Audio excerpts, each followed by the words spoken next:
देव की जय। आवाज बढ़ा देना।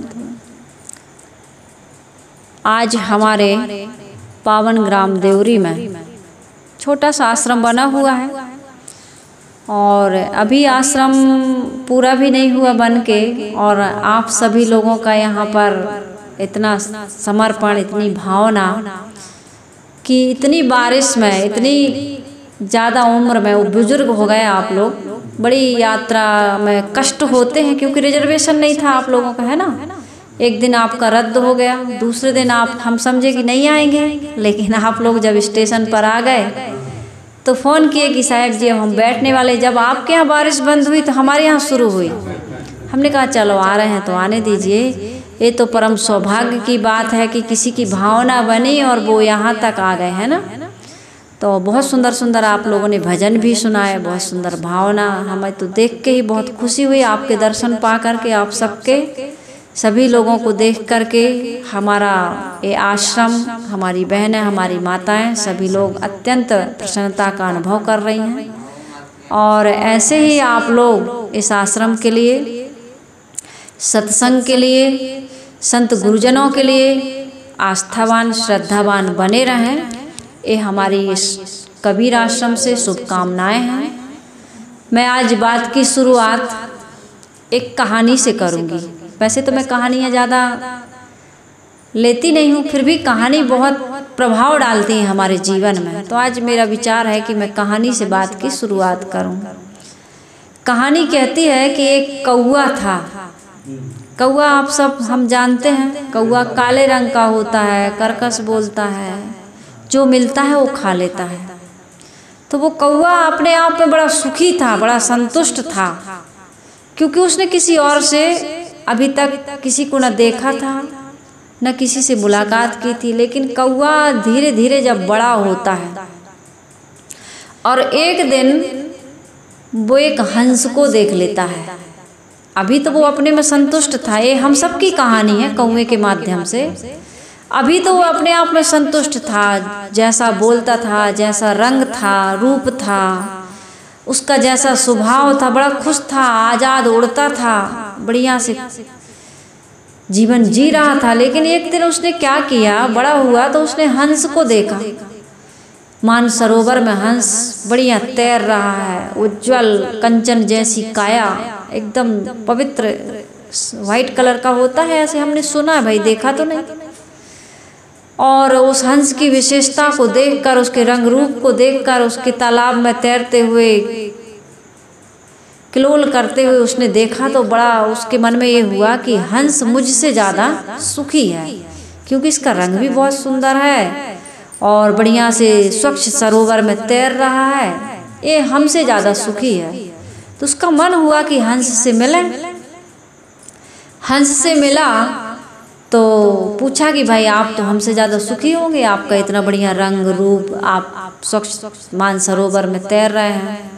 तो हंस ने कहा हाँ, मैं तब तक सुखी था जब तक मैं पैरेट को, सुग्गा को नहीं देखा था। मुझसे, मेरा तो देखो एक ही रंग है, सफ़ेद सफ़ेद, लेकिन मैंने सुआ को देखा है, सुग्गा को देखा है। उसके पंख तो हरे होते हैं लेकिन उसके गले में लाल कंठी होती है। तो कौआ को लगा कि सुआ से मिला जाए, पैरेट से मिला जाए। तो उड़ते उड़ते, खोजते खोजते घने जंगल में उसको पैरेट मिला। तो उसने भी वही प्रश्न उससे किया कि भाई आप तो बड़े सुखी होंगे, आपके तो दो कलर हैं, पंख हरे और कंठी बढ़िया लाल। तो सुआ ने कहा कि हाँ, मैं सुखी तब तक था जब तक मैंने मोर को नहीं देखा था। क्या कहा उसने, मैं बोलता भी अच्छा हूँ, नकल कर लेता हूँ, कलर भी मेरा अच्छा है, कंठी भी है मेरे गले में। किसी जानवर के, पक्षी के गले में कंठी बहुत कम होगी शायद किसी को, मेरे गले में स्वाभाविक कंठी, सब बढ़िया था। लेकिन मैंने जिस दिन से मोर को देखा, मेरा सुख, चैन, शांति, प्रसन्नता सब खत्म हो गई।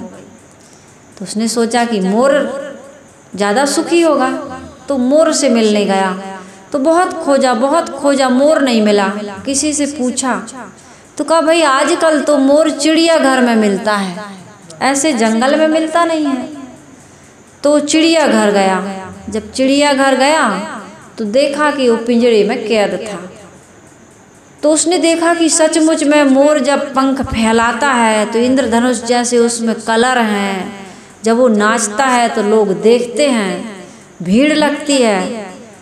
तो उसने कहा कि भाई आप ज़्यादा सुखी होंगे। कहा हाँ मैं सुखी था, लेकिन मेरे अंदर में इतनी विशेषताएं हैं। मेरे रंग, मेरे पंख, मेरा नाच देखने लोग आते हैं तो मेरी आज़ादी, मेरी स्वतंत्रता सब छिन गई। अरे ऐसी सुंदरता किस काम की कि लोग उसको पिंजरे में कैद कर लें। ऐसी सुंदरता किस काम की कि लोग उसको देखने के लिए पिंजरे में कैद कर दें। मुझे देखने के लिए लोग आते हैं, मेरा नाच देखते हैं, मेरा रंग देखते हैं, लेकिन मेरी स्वतंत्रता तो खत्म हो गई। मैं आज़ाद जंगल में घूम नहीं सकता, अपने मन के अनुसार आहार नहीं ले सकता। मैं आज़ाद पंछी था, लेकिन मैं तो बर्बाद हो गया इस सुंदरता के कारण। उस मोर ने कहा कि सबसे सुखी तो आप हैं। कौवे ने कहा कैसे? कहे आपको कोई बंधन नहीं है, आप मस्त आज़ाद पेड़ पर बैठें, आकाश में उड़ें, जो चाहे खाएं, आपको कोई कैद करने वाला नहीं है, आपको कोई बंधन में डालने वाला नहीं है, आप सबसे ज़्यादा सुखी हैं। तो उस कौवे को इतनी यात्रा करने के बाद पता चला कि मैं सबसे ज़्यादा सुखी हूँ।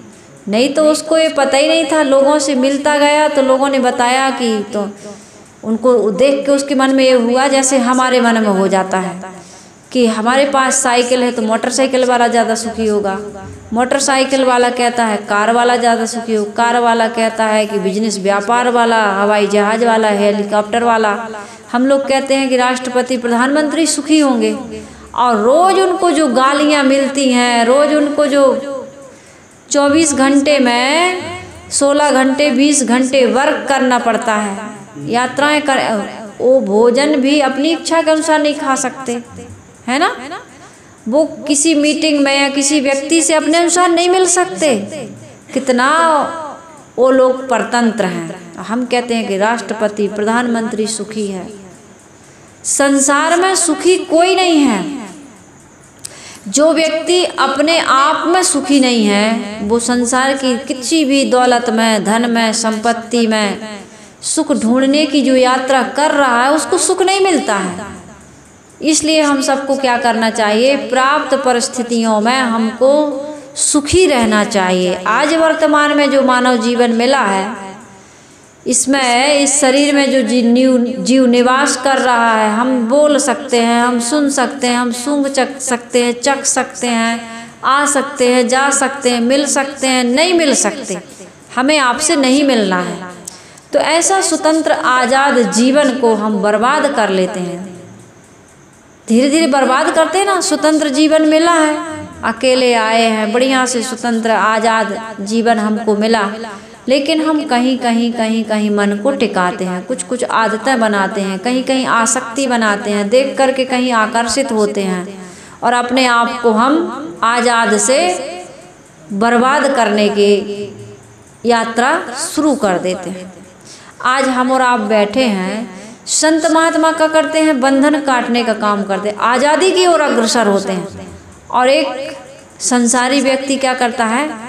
आज़ादी से बर्बादी की ओर जाता है, बंधन बनाता है, गंदी गंदी आदत बनाता है, नशा, व्यसन, व्यभिचार, पता नहीं क्या क्या। तो सदगुरु कबीर साहब जी ने यही कहा, हंसा तू तो सबल था। आज हम लोगों ने साखी पढ़ी है, हंसा तू तो सबल था। हम बिल्कुल सबल थे, स्वतंत्र थे, आज़ाद थे, मुक्त थे। जैया जन्म मुक्ता हता, तैया हता न कोय, छठी तुम्हारी हो जगह, तू कहाँ चला बेगोए। हम अपने आप को खो करके, अपने आप को बर्बाद करके, अपने आप को बंधन में डाल के, अनेक प्रकार के जीवन में दाग लगा लगा करके जो जा रहे हैं, तो जाते आते नहीं हैं कहीं। ये चोला यहीं छूट जाता है, फिर नाना कर्मों के संस्कार के कारण से नाना खानियों में नई नई देह धारण करते रहते हैं। इसलिए इस मानव जीवन में आकर के संत गुरुजन यही कहते हैं कि तुम मुक्त स्वतंत्र कर्म भूमिका में आ गए हो। यहाँ क्या करो, जितने दोष हैं, दुर्गुण हैं, कमियां हैं, तुमने जो गंदी गंदी वासनाएं बना रखी हैं, जो गंदे गंदे संस्कार टिका रखे हैं, गंदी गंदी आदतें बना ली, उनको जीतो। वो किसी भी माध्यम से जीतिए आप, किसी भी माध्यम से। हाँ, लेकिन ये ध्यान रखिए कि मेरे स्वरूप से बड़ा संसार में कोई भी तत्व नहीं है।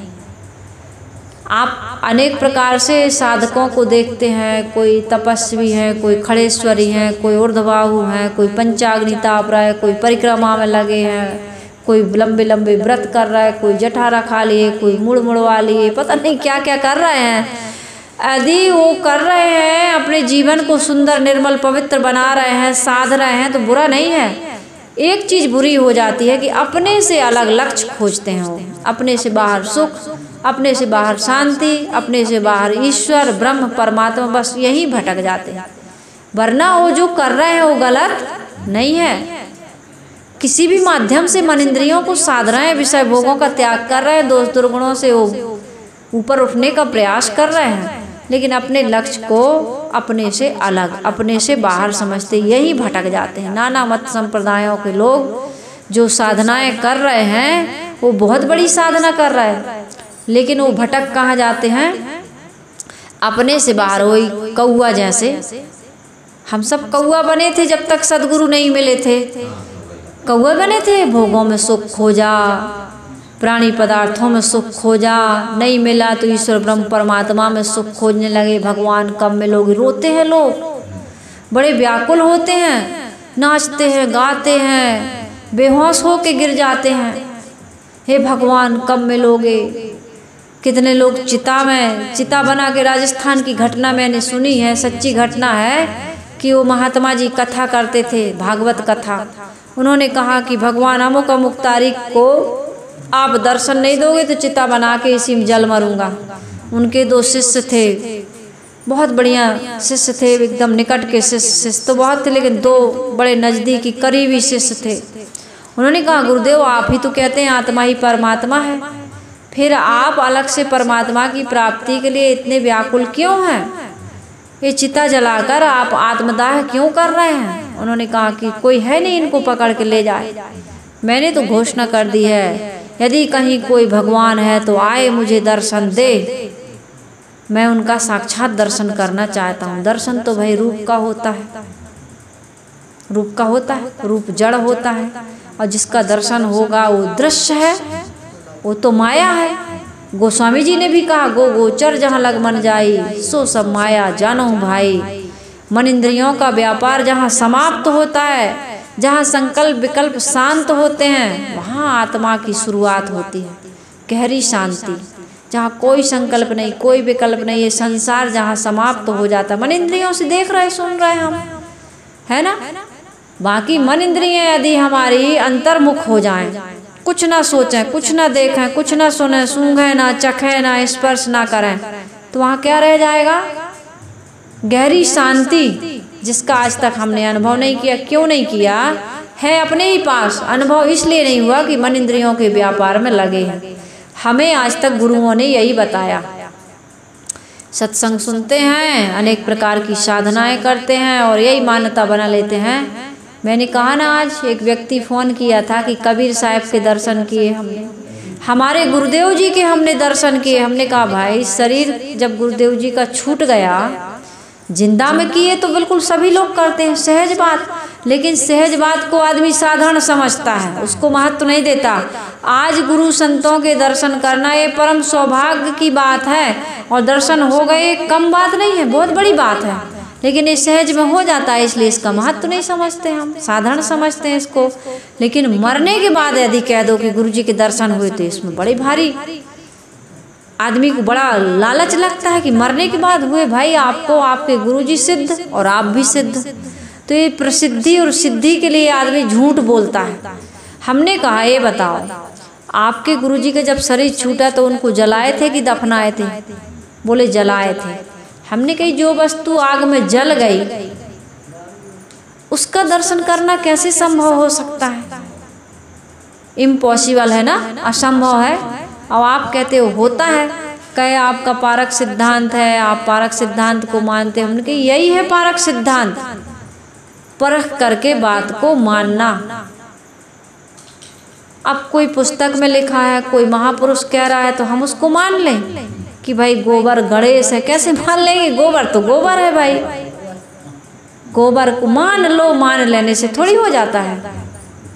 वही कहानी आपने सुना होगा कि एक पंडित जी ने कहा एक पढ़े लिखे बच्चे को कि जाओ थोड़ा सा कथा करना है, गोबर ले आओ।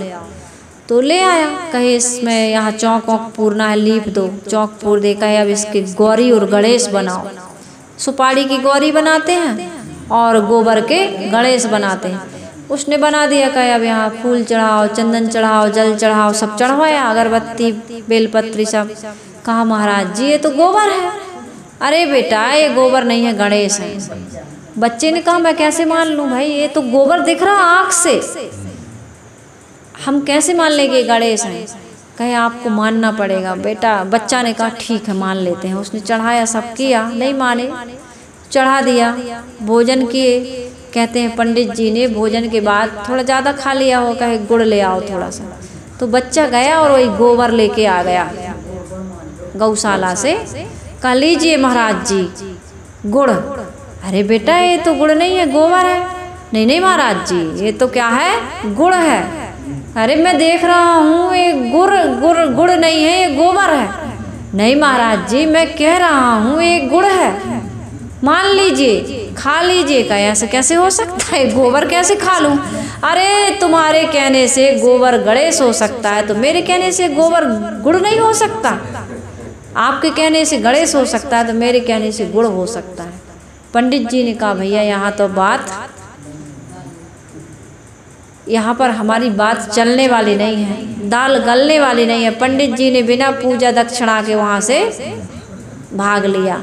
तो आज श्रद्धा के नाम पर, अंधविश्वास के नाम पर इतना लोगों को गुमराह किया जा रहा। आज भी 21वीं सदी में पढ़े लिखे होने के बाद वैज्ञानिक लोगों ने कितने बड़े बड़े आविष्कार कर दिए, लेकिन आज भी अंधविश्वास से पर्दा नहीं उठा पा रहे हैं। पूजा करने से पानी गिरने लगता है, बताओ। ये जड़ प्रकृति आपकी पूजा पाठ को समझती है, वो आपकी प्रार्थना वंदना को समझती है। इतना उधर हिमाचल प्रदेश में इतना पानी गिरा है, जहाँ हम तीर्थ करने जाते हैं, बद्रीनाथ, केदारनाथ, वहाँ कैसी कैसी प्राकृतिक घटनाएं हो जाती हैं। और उनके साथ जो भगवान के दर्शन करने यात्रा में गए थे, कहते हैं वो पापी थे, उनको सजा मिल गई। पापी थे तो वहाँ तक कैसे पहुँच गए? अभी इलाहाबाद में, प्रयागराज में कितने लोगों का वो भगदड़ में जान गई, तो महात्माओं ने क्या कह दिया, वो सीधा वैकुंठ गए। तो आप क्यों नरक में पड़े हैं? आपको भी, हमको भी, सबको वहीं चल के वैकुंठ की प्राप्ति कर लेनी चाहिए। वैकुंठ होता है कुंठा रहित मन, और ये होगा ज्ञान से। ये कहीं मरने से होगा, ये किसी की माला या नाम जप से होगा, या किसी नदी में नहाने से होगा। महात्मा बुद्ध जा रहे थे, एक पंडित जी ने राजा से ऐसे ही दान पुण्य श्राद्ध का कार्यक्रम करवा रहा था। एक भगत ने पूछा कि क्या ऐसा हो सकता है, ये पूजा पाठ से हमारे पुरखे, हमारे पूर्वज तर सकते हैं? महात्मा बुद्ध ने कहा ऐसा करो, 2 ठो मिट्टी के मटका ले आओ, एक में घी भर लो, एक में कंकड़। कई प्रकार से इस कहानी को बताया जाता है।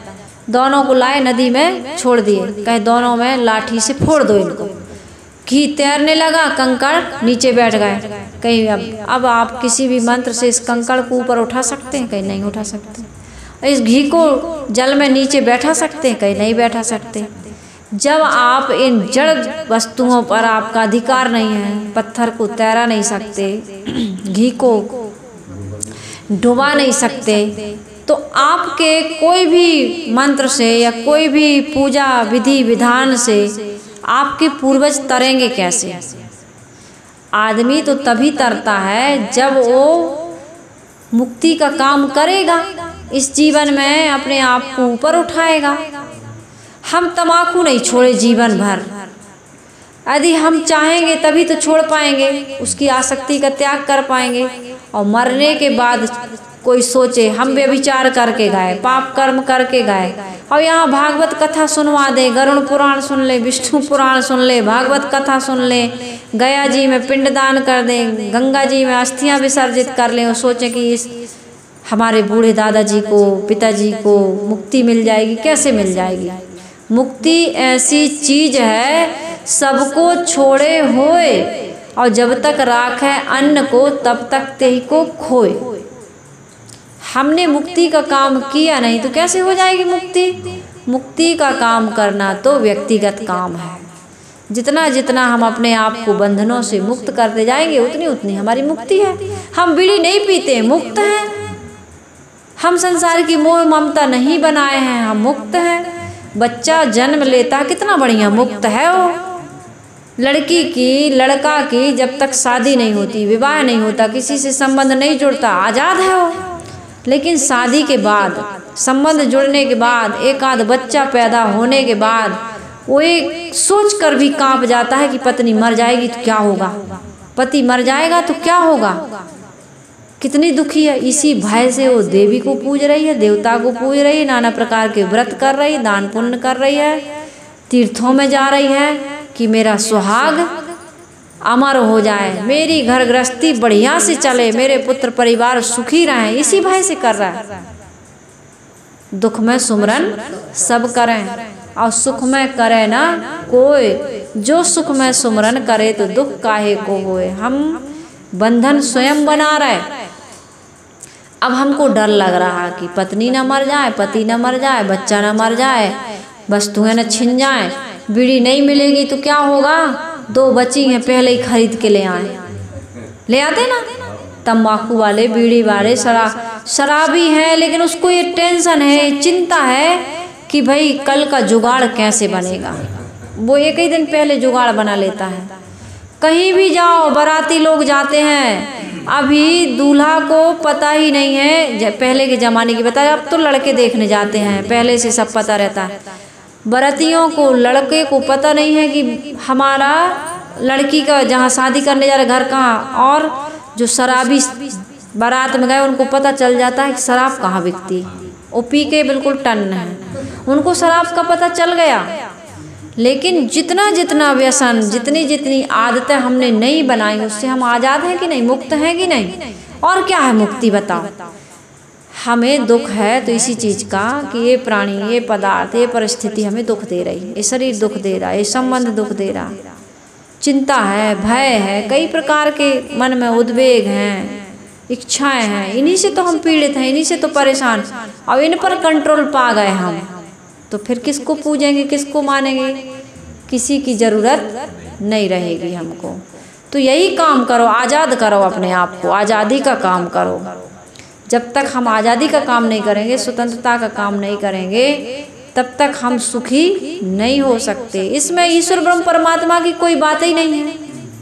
और प्रकृति ने कहो या आप भगवान मानते हो, भगवान ने कहो, आपको वो सामर्थ्य, वो शक्ति दे करके भेजा है, आप धन्यवाद दीजिए। ये मानव जीवन मिल गया है ना, अब किसी चीज़ की आवश्यकता नहीं है। ये अनुभव करके देख लो। यदि आवश्यकता है तो इच्छा के कारण है। इच्छाओं को जीत लीजिए। रोटी मिलेगी, कपड़े मिलेंगे, ये रहने की जगह मिलेगी। अजगर करे न चाकरी, मलुक दास कह गए ना, पंछी करे न काम, और दास मलुका कह गए सबके दाता राम। प्रारब्ध पहले ही निर्धारित कर देता है, माता पिता कौन होंगे, शरीर कैसे मिलेगा, खाओगे क्या, मरोगे कैसे, कितनी विद्या, कितना धन, सब पहले से लिखा के आए हैं। और आज भी तो हमारे साथ पुरुषार्थ है ना, आज भी पुरुषार्थ है, प्रारब्ध भी है और पुरुषार्थ भी है। हम इतना कमा के 7 पीढ़ियों का इंतजाम कर जाते हैं तो क्या अपने जीवन के लिए नहीं कर पाएंगे? हो जाएगा। यदि दुखी हैं तो हमारी अनगिनत इच्छाओं के कारण, वासनाओं के कारण, गुलामी के कारण, मन इंद्रियों के हम गुलाम बन गए, वरना हमें किसी चीज़ का दुख नहीं था। यदि पुरुषार्थ है आप बनाइए, मकान बनाइए, बिजनेस व्यापार बढ़ाइए, घर गृहस्थी बढ़ाइए, लेकिन बंधिए मत, बंधन पूर्वक नहीं। आसक्ति नहीं जानते थे, बंध गए हो, अब तो काटो उसको, और बनाते जाओगे और बनाते जाओगे। अभी मैं सुखी, एक मकान एक तल्ले में सुखी नहीं हूँ, 2 बनाऊं, वही कौआ की कहानी। 2 तल्ले वाले लोग बड़े सुखी रहते हैं। अरे जिनका पुत्र परिवार धन संपत्ति का अंबार, वो ज़्यादा सुखी रहते हैं। भजन कहता, अरे धन में सुख ढूंढने वालों, तुम धनवानों से पूछ लो। वही मोर से पूछा, सुग्गा से पूछा और हंस से पूछा, उन्होंने बताया हम सुखी नहीं हैं, हम भी सुखी नहीं, हम भी सुखी नहीं। कौन है सुखी? संसार में कोई सुखी मिलता है? कोई तन दुखी, कोई धन दुखी, कोई मन से रहत उदास, थोड़े थोड़े सब दुखी। और सुखी कौन? राम के दास। राम बाहर नहीं है, भटक नहीं जाना। राम हमारा ही अंतरात्मा है, आत्मा राम। आत्मा राम से बड़ा कोई राम नहीं। वो है तब तक राम है, और वो निकल गया तो कोई राम नहीं। ये संसार से काम धन धाम पुत्र परिवार वो है तब तक है, वो निकल गया तो इसको कोई छूना देखना या रखना पसंद नहीं करेंगे। अभी छूट जाए सुबह का इंतजार करेंगे, जल्दी से जल्दी अब भी फोन कर देंगे फट से।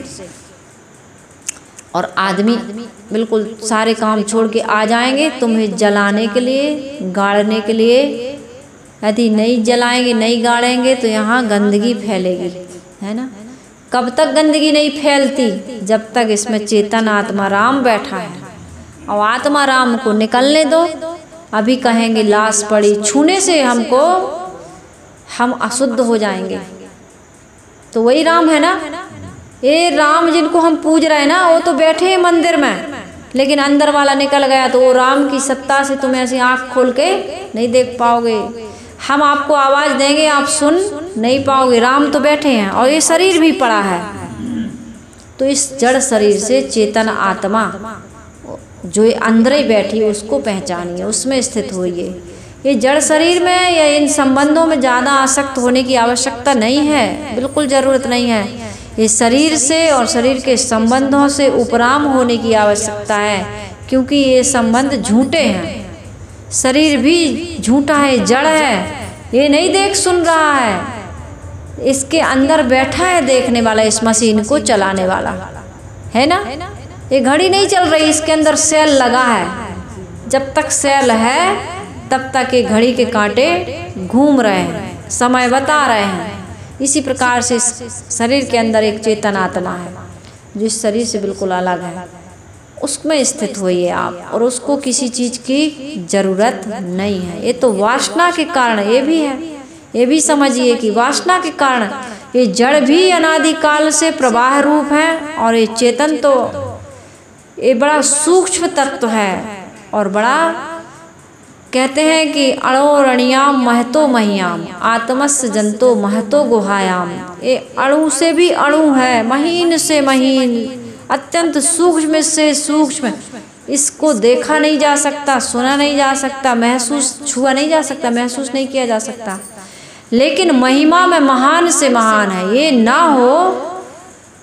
ना हो तो ये शरीर, ये संसार, ये दुनिया के देवी देवता कुछ भी नहीं। कभी एकांत में आज बिस्तर पर लेट के चिंतन करना है इस बात का कि सच में यदि आत्मा निकल जाए, जिसको मैंने आज तक देखा नहीं, जिसको आज तक महसूस नहीं किया, यदि वो निकल जाती है या मेरे शरीर से निकल जाए तो क्या रह जाएगा। इसलिए ये मिला है ना, इस शरीर में जब तक है सुखी हो जाइए, संतुष्ट हो जाइए, प्रसन्न रहिए, आत्मतृप्त हो जाइए। कब होंगे? जब मोह ममता आसक्ति को त्यागेंगे। देखते सुनते खाते पीते हुए भी हमारे सुचाल साहिब जी कहते थे, भूख एक रोग है, भोजन एक औषधि है। इसी प्रकार से सामाजिक प्राणी हैं हम। ये संबंध क्या है? इसके बिना चलता नहीं। तन यात्रा में जो मिले, विशाल साहिब जी का धर्म सहित तिन साथ, और वर्ती करो निज काज को। मिलन बिछो है न माथ, मिलने बिछड़ने का भार मत लो। हम तो मिल गए तो वाह वाह, बड़े खुश। अगर तुम मिल जाओ जमाना छोड़ देंगे हम, बड़े खुश हो जाते हैं, संसार को भूल जाते हैं। तुम मिल जाओ, तुम्हें देखते रहें, तुम सामने बैठी रहो, हम गीत गाते रहें, बड़े नौजवानों के ख्वाब होते हैं। और बिछुड़ गए तब सुसाइड कर लेंगे, तुम्हारे बिना हम तुमसे बिछड़कर जिंदा हैं, प्यार बड़ा शर्मिंदा है। गाना कैसे कैसे आदमी भावुक है, नहीं है। माता पिता बिछुड़ गए, कोई शर्मिंदगी नहीं हो रही। वो 4 दिन की जो दोस्ती यारी थी वो बिछुड़ गए तो मर जाते हैं लोग, आत्मा का तिरस्कार कर देते हैं लोग। ये बड़ी सोचने की बात है, कितनी सोचने की बात है, आदमी नहीं समझ पा रहा। तो मैं ये कह रही थी कि अपने आप में जो हमको मिला है ना, बहुत ज़्यादा मिला है, बहुत ज़्यादा, कम नहीं है। मानव जीवन की प्राप्ति सर्वश्रेष्ठ फल मिल चुका है हमको, सर्वश्रेष्ठ मुक्त जीवन में आ चुके हैं हम। अपना काम करिए। क्या काम? अपना क्या काम? अपना सबसे बड़ा काम क्या है? बंधनों से छुड़ाइए, यही काम, बस एक ही काम। सबसे बड़ा काम है कि हम अपने आप को बंधनों से मुक्त कर लें, यही काम नहीं कर पा रहे। बड़े बड़े काम कर रहे हैं हम, लेकिन अपने को बंधनों से नहीं छुड़ा पा रहे। जो व्यक्ति समस्त प्रकार के बंधनों से अपने आप को छुड़ा लेता है, आज़ाद हो जाता है, वही है मोक्ष, वही है निर्वाण, वही है केवल, वही है मुक्ति का रास्ता, यही है साधना। धीरे धीरे अपने को निकालो। बहुबंधन से बांधिया एक विचारा जीव, की बल छूटे आपने कीरे छुड़ावे पीऊ। दोनों की ज़रूरत है, गुरु की भी ज़रूरत है, लेकिन पुरुषार्थ हम ही को करना पड़ेगा। हमारे गुरुदेव जी ने रास्ता बताया, मैं भी थोड़ा बहुत लोगों को बता रही हूँ, लेकिन हम ना करें, आप ना करो तो कल्याण होगा। एक बड़ी विडंबना है, लोग कहते हैं कि ऐसे समर्थ गुरु बताओ जो वहीं से नाम दान दे दे और हमें मुक्त कर दें। ऐसे करंट वाले गुरु बताओ कि हाथ रखते ही बंधन खत्म। हमें तो आज तक नहीं मिले और ना मिलेंगे किसी को। भ्रम में यदि आपको भटकना है, ऐसे गुरु का इंतजार करते करते जीवन बीत गया और कई जन्म बिताने हैं तो बिताते रहिए, हमें कोई एलर्जी नहीं। आज तक हमको कई लोग मिलते हैं ऐसे कि कोई ऐसे गुरु बताओ कि नौकरी लग जाए, छोकरी मिल जाए, है ना, और जीवन के सारे कष्ट दूर हो जाए, मुक्ति मिल जाए, इच्छाएं पूरी हो जाए। भैया ऐसे गुरुओं की तो भरमार ढूंढ लो आप और अपनी इच्छाओं की पूर्ति करा लो। हमें तो आज तक इन बातों पर विश्वास नहीं हुआ। हमें तो लगा कि पुरुषार्थ करना पड़ता है, तभी हमारे जीवन में हमें मोक्ष, कल्याण या दुखों की निवृत्ति की प्राप्ति होती है। तो हम भी इसी रास्ते पर चलकर आपको इस रास्ते पर चलने का साहस देते हैं, शिक्षा देते हैं और सलाह देते हैं, इस रास्ते पर चलिए, क्योंकि ये मुक्ति तो अपने हाथ की चीज़ है। जितना जितना बंधन त्यागते जाएंगे, जितनी जितनी स्वस्थता प्राप्त करते जाएंगे, उतने उतने हम आज़ाद और स्वतंत्र होते जाएंगे। तो उस कौवे की कहानी के माध्यम से मैंने आप लोगों से निवेदन किया कि हमें जो मिला है ये कम नहीं है। किसी भी प्रकार की अब हमें मिलने की, पाने की, भोगने की इच्छा नहीं रखनी चाहिए। आवश्यकता की पूर्ति पुरुषार्थ और प्रारब्ध के अनुसार होती रहती है। खूब परिश्रमी बनिए, हाथ पैर बटोर के बैठिए मत। जब तक जीवन है, इस जीवन के लिए कुछ लगता है, समाज का सहयोग भी हम ले रहे हैं, हम भी समाज के लिए कुछ निष्काम भाव से, कर्तव्य दृष्टि से करते जाएं, लेकिन आशा न रखें। आशा छोड़ के होए निराशा, कहें कबीर तब देख तमाशा। निराश हो जाइए, निर्विषय हो जाइए, तभी हम और आप आज़ाद हो पाएंगे। ये मुझे साधना के द्वारा अनुभव हुआ और वही अनुभव आपको बांटा। आप सभी लोग आए सत्संग में। सुबह 6 बजे से फिर सत्संग होगा। गुरु वंदना के बाद हम लोग 5 से 6 तक ध्यान करते हैं, तो आप लोग 6 बजे आइए जब हमारा सत्संग शुरू हो जाता है। सभी लोग हम जीवन रहा तो सुबह 6 बजे यहाँ फिर मिलेंगे और सदगुरु कबीर साहिब जी के महान ग्रंथ बीजक रत्न पर जो साखियाँ चल रही हैं उस पर चर्चा करेंगे, अपने जीवन को निर्मल पवित्र बनाएंगे। तब तक के लिए मैं अपनी वाणी को विराम दे रही हूँ। आइए हम सभी लोग गुरु वंदना कर लें।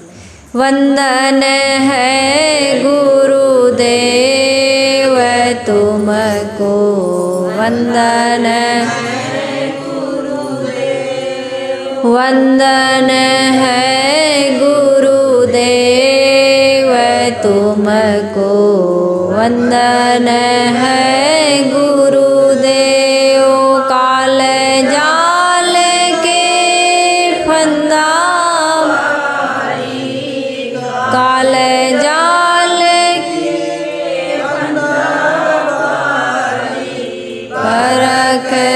रखायो भेव तुमको हरख रखायो भेव तुमको वंदन है गुरुदेव वंदन है गुरुदेव तुमको वंदन है गुरुदेव वेद शास्त्र सब खोजत हारे वेद शास्त्र सब खोजत हारे मर्म न जानत केव तुमको मर्म न जानत केव तुमको वंदन है गुरुदेव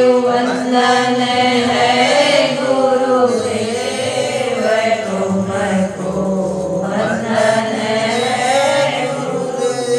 गुरु समान और को दाता गुरु समान और को दाता ताकि करिए सेव तुमको ताकि करिए सेव तुमको वंदन है गुरुदेव वंदन है गुरुदेव तुमको वंदन है गुरुदेव साहिब कबीर अभय पद दाता साहिब कबीर अभय पद दाता पूर्ण बरक समेव तुमको पूर्ण बरक समेव तुमको वंदन है गुरुदेव वंदन है गुरुदेव तुमको वंदन है गुरुदेव साहिब